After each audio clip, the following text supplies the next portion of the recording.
Salut à tous, je précise d'emblée que cette vidéo n'est pas une critique de la vaccination en soi, qui est généralement très bien tolérée et qui a fait ses preuves dans l'histoire de la médecine, mais de la thérapie dite à matériel génique dans un contexte très particulier. Les politiques veulent vacciner en masse une population saine pour un virus dont la létalité est de 0,5%, alors que nous n'avons encore aucun recul quant à d'éventuels effets secondaires. Des milliards ont été dépensés dans des doses, des laboratoires pharmaceutiques, et non pas dans les structures hospitalières qui en ont besoin. Et en plus, cette injonction n'empêchera pas les personnes d'être contagieuses, ce qui signifie que les mesures d'état d'urgence sanitaire, qui sont liberticides, risquent de perdurer encore pendant des mois, voire des années. Il y a donc beaucoup de questions à se poser sur l'intérêt d'une telle pratique. Parce que là, on se précipite. On n'a aucune notion sur la sécurité de ces vaccins. C'est pas parce qu'on l'a fait à quelques centaines, quelques milliers de personnes que apparemment ça s'est bien passé, qu'il n'y aura pas des effets secondaires après. Voir à l'heure actuelle quels seront les éventuels effets secondaires de ces vaccins. En revanche, ce que l'on sait, c'est que les laboratoires pharmaceutiques tiennent absolument à assurer leurs arrières puisqu'ils ont négocié un accord avec l'Union européenne. Une note de la Fédération Vaccine Europe, qui représente entre autres Sanofi, GlaxoSmithKline, AstraZeneca ou encore Janssen et Merck, dévoilée par le Financial Times, indique que la vitesse et l'ampleur du développement et du déploiement du futur vaccin signifie qu'il est impossible de générer la même quantité de preuves sous-jacentes qui seraient normalement disponibles grâce à des essais cliniques approfondis. Cela signifie qu'en cas d'effet secondaire, ce sera l'Union européenne et donc chaque État qui indemniseront non seulement les victimes, mais aussi les laboratoires parce qu'ils n'auront pas eu le temps de produire un dossier suffisamment solide pour informer les États et les patients de ces effets. C'est-à-dire que l'État n'a pas intérêt à voir les effets secondaires. Sinon, il va raquer. Et donc, il y a très peu de financement sur la recherche sur les effets secondaires. Mais on manque de recul, on manque de données scientifiques, notamment sur les effets secondaires.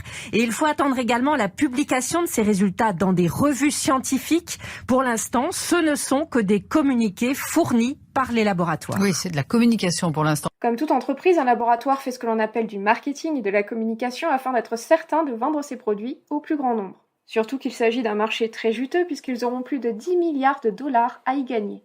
Mais finalement, on a du mal à voir les effets secondaires des vaccins. Pourquoi ? Parce qu'on vous dit souvent, dans les 3 mois, c'est plié. C'est faux. La plupart des effets secondaires importants surviennent bien plus tard.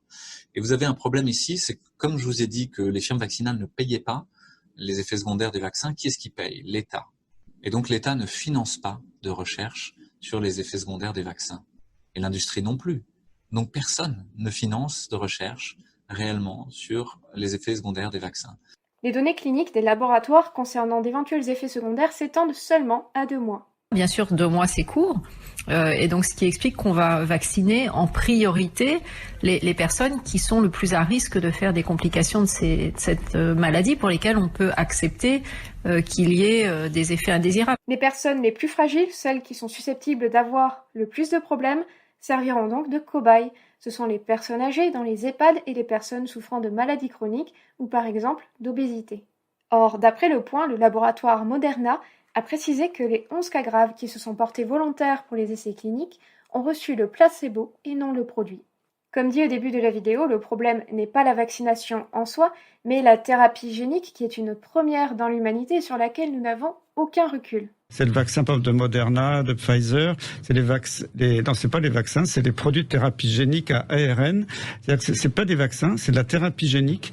Ça veut dire quoi la thérapie génique ? Alors, on vous inocule pas du tout le virus, ni les fragments de virus. Ah oui, d'accord. On vous dit aucun fragment. On vous inocule un ARN, dit messager, qui va faire que vos cellules vont coder pour des morceaux du coronavirus. Dans une cellule humaine, on injecte un brin d'ARN viral emprisonné dans une nanoparticule de lipides. Une fois dans le noyau de la cellule, le gène du virus fabrique la protéine antigénique S responsable de l'infection. Celle-ci est détectée et la réaction immunitaire se déclenche avec la production d'anticorps. Je vous propose d'explorer les possibles effets secondaires et je précise que pour cette partie, comme toutes les autres d'ailleurs, je me suis exclusivement basée sur les interventions de docteurs et de professeurs.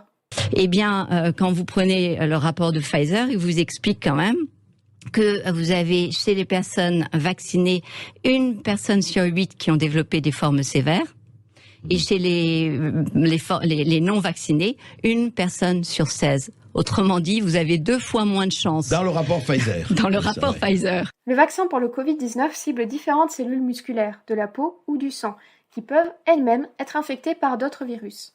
Le docteur en biologie Christian Vello évoque ainsi le risque de recombinaison entre ARN viraux. Ces virus différents dont l'ARN s'associe entre eux sont appelés recombinants. Ils sont alors beaucoup plus virulents que le virus d'origine. En résumé, nous aurions 2 fois moins de chances de contracter une forme grave du coronavirus en ne nous vaccinant pas. En plus de ça, la thérapie génique présente d'autres facteurs de risque. C'est que l'ARN peut même se rétrotranscrire, vous en avez parlé, c'est le rétrotransposon. Ça, on a 8% de notre génome qui est composé de ça, de virus rétrotranscrits. Et ça arrive chez les gens qui ont une rétrotranscriptase et une intégrase. Et c'est qui dans notre population? Chez les gens VIH ou porteurs d'HTLV1. Donc attention, méfie pour ces gens-là. C'est-à-dire que potentiellement, ils pourraient intégrer du virus dans leur génome. Il existe une catégorie de virus appelée rétrovirus comme le VIH parce qu'ils peuvent se retranscrire dans notre ADN grâce à une enzyme, la transcriptase inverse. 8% de notre génome humain serait composé de rétrovirus, soit des génomes de virus anciens dans notre ADN qui ne se déclenchent plus. Le docteur Fouché évoque ici le risque de mutagénèse insertionnelle. À cause de la présence de ces rétrovirus, le vaccin ARN pourrait activer ou modifier l'expression d'un ou plusieurs gènes et déclencher des cancers ou des maladies héréditaires qui ne se seraient pas déclarées autrement. En théorie, le risque est malgré tout quasiment nul avec le vaccin actuel parce que l'ARN du coronavirus a été dépourvu de transcriptase inverse. Dans une autre mesure, le docteur Fouché a également invoqué un dérèglement du système immunitaire comme facteur d'aggravation pour le coronavirus. D'autre chose, c'est qu'il y a certains anticorps qui sont créés par l'immunisation vaccinale qui ne sont pas protecteurs, mais qui seront au contraire facilitateurs. Par exemple, le premier épisode de dengue aux Philippines était bénin, mais la vaccination dispensée par Sanofi a provoqué un deuxième épisode plus grave que le premier, entraînant la mort de 600 enfants. Or, dans le cas du Covid-19, une deuxième infection pourrait provoquer des formes plus graves, allant jusqu'au décès. Ce dysfonctionnement de l'immunité reposerait sur des anticorps facilitants, c'est-à-dire des anticorps qui, au lieu de le protéger, aggravent la vulnérabilité de l'organisme face au virus. Si ce mécanisme était confirmé, cela aurait de lourdes implications sur le développement d'un vaccin. Enfin, le professeur Perron vulgarise à l'antenne un autre risque de modification génétique dont nous ignorons absolument tout à l'heure actuelle. Il y a des gens qui disent que ça peut modifier définitivement nos chromosomes, nos gènes, et éventuellement transmettre ces anomalies à nos enfants. Donc là, je dis, on joue aux apprentis sorciers. Il faut également préciser que le coronavirus se caractérise par sa capacité à corriger sans cesse la partie codant ses protéines de surface pour pénétrer dans les cellules. Il est donc extrêmement mutable et depuis le début de l'épidémie, on compte 5 mutations de ce coronavirus. Ce virus est exceptionnellement mutable. Le but de l'immunisation, c'est de créer des anticorps, de créer une immunité humorale qui défende contre le prochain virus qui viendrait. Mais ces anticorps ne sont pas forcément protecteurs.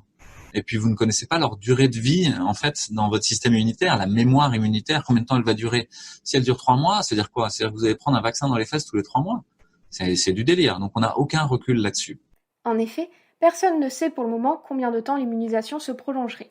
Les 34 volontaires qui ont reçu la thérapie génique de Moderna auraient produit des anticorps qui dureraient 90 jours environ. Et pourtant, la communication de tous les États s'axe sur le fait que la population doit être vaccinée dans sa grande majorité, si ce n'est totalement, pour sortir enfin de ce marasme sanitaire. Alors que cette vaccination ne nous empêcherait pas d'être encore contagieux. Donc on ne sait simplement pas, et donc a priori... S'il y a transmission ou pas après. S'il y a transmission ou pas. Donc en fait, si les gens se vaccinent pour protéger les autres, c'est une mauvaise idée. Cela signifie que les confinements, les reconfinements, les déconfinements, les couvre-feux, les attestations, les masques, la distanciation sociale et toutes ces mesures de privation de liberté qui sont maintenant notre quotidien depuis bientôt 1 an risquent de s'étendre au moins jusqu'en 2022, et si ce n'est pour toute l'année 2021, puisque les ministres avaient déjà annoncé qu'il faudrait au moins 2 ans pour vacciner les 43 millions de personnes qui sont concernées en France, dans la mesure où ils ont commandé à présent 90 millions de doses.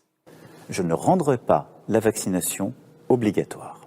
Si la vaccination ne deviendra pas obligatoire par une loi, elle le sera malgré tout sous peine de subir une ostracisation sociale. La branche européenne de l'OMS réfléchit à un certificat électronique de vaccination qui permettrait d'identifier les personnes vaccinées contre le Covid-19 lors de leur déplacement. Plusieurs entreprises imposeront la vaccination obligatoire, comme Christophe Barbier et bien d'autres l'avaient suggéré. C'est d'ailleurs déjà le cas à l'étranger. Le ministre britannique au vaccin, Nadim Zahawi, invite les bars et les restaurants à imposer un certificat à leurs clients. Résisterez-vous, à long terme, à l'envie d'aller dans les bars, dans les restaurants, de voyager ? Parviendrez-vous à vivre, comme les conditions actuelles nous l'imposent lors des confinements ou même des couvre-feux, sans participer à des activités sociales? Toutes les méthodes de persuasion seront utilisées en France comme à l'étranger pour nous faire admettre la nécessité de cette injonction à l'injection. La responsable de la gestion de la pandémie à l'OMS, l'américaine Maria Van Kerkhove, a déclaré que les décisions que nous prenons maintenant peuvent signifier la vie ou la mort pour nous, pour notre famille. Vous le savez, ce projet de vaccination mondiale s'inscrit dans un paradigme beaucoup plus large, un paradigme social et économique que l'on peut résumer grosso modo sous le nom de mondialisation. Et ce paradigme implique aussi la nécessité de collecter nos données et d'établir une surveillance de masse. Eh bien, les choses se mettent progressivement en place dans tous les domaines, comme vous pouvez le constater, et particulièrement à présent dans le domaine de la santé. Et ça va très vite, sans que nous en soyons nécessairement informés.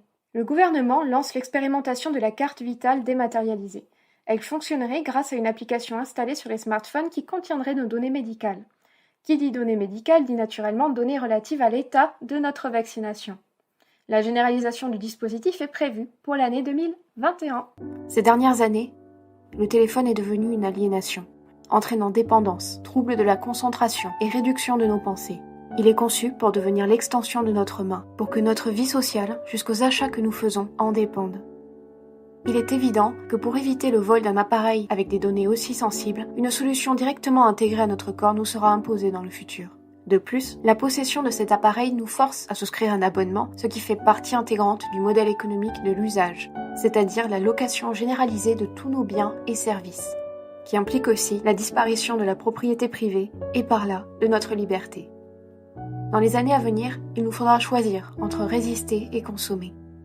Le confinement, en un sens, est une première épreuve pour réformer notre vie.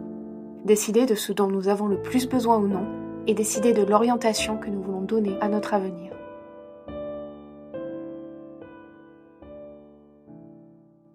Ce qu'il faut retenir de toute cette situation, c'est que nous ne contrôlons pas ce qui se passe à l'extérieur de nous, mais nous avons un contrôle sur certaines mesures, sur les décisions que nous prenons et sur le chemin que nous suivons, à savoir les convictions que nous voulons mettre en application et la vie que nous souhaitons mener avec la résistance et les renoncements nécessaires que cela impose aussi.